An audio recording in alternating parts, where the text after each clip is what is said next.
உங்க ஸ்கூல்ல பிடி கிளாஸ் இருக்கா? பிடி டீச்சர் இருக்காங்களா?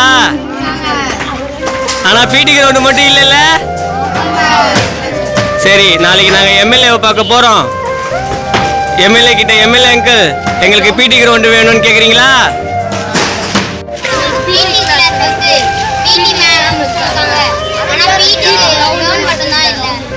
சரி, எம்எல்ஏ கிட்ட நாங்க நாளைக்கு போறோம். அவங்க கிட்ட வந்து எம்எல்ஏ அங்கிள் எங்களுக்கு பிடி கிரவுண்ட் வேணும்னு கேக்குறீங்களா? கேளுங்க.